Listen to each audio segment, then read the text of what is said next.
I also took a look at the transition pictures for a painter on TV called Bob Ross. He produced a show called The Joy of Painting, I think it was. I've never seen it.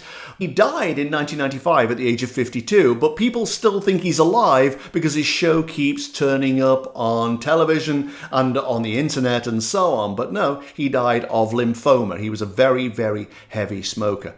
Ex-Air Force guy, actually, who saw, I think, another TV show about painting and thought, I could do that.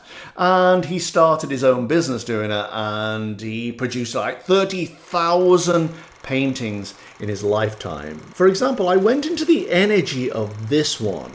I walked in, I walked out the other side, and felt nothing. It was like, oh, so that exists then. It's perfectly nice and pleasant. But energetically, there didn't seem to be anything there. I did his transition pictures back in July and didn't tell you because I thought, well, what's to tell? Really, they're just simple transition pictures. But there is one mystery in them that I don't understand. What happened was, when I went into the energy for him, he was doing a swoop down, which some people do. They fly almost into the metaphorical cave situation that I always see. But as he did so, I could feel the air go from anxiety, worry, cares, to balmy and gentle and easy. He knew this was coming. This was not a surprise to him. It was simply about releasing his attachment to the mortal. And indeed, when he got into that symbolic cave that I always see, it wasn't even a magical experience for him. He just sort of took it all in his stride and went, oh yeah, okay, here we go. That was that then. Now what's next? And he wandered up that metaphorical tunnel that I always see that leads to the light. But the interesting thing about this particular tunnel was that it had a divider halfway up. One side of the divider was in shadow, and the other side was just normal. And it was like he had a choice. Do you want to deal with these residual concerns now? Or do you want to do them in your life review later?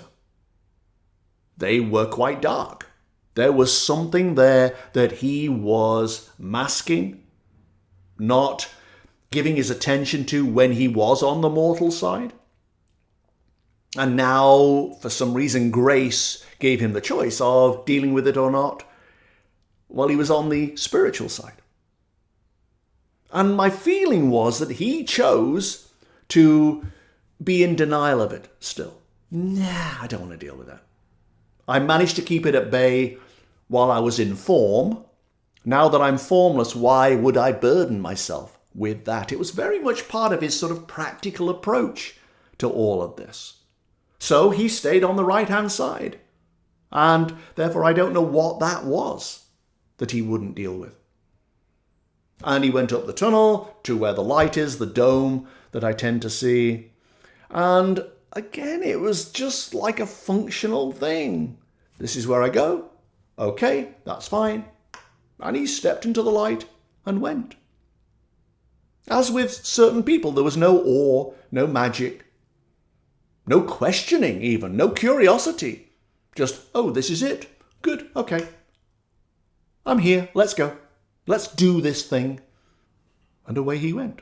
It was gentle, it was nice, but didn't amount to very much.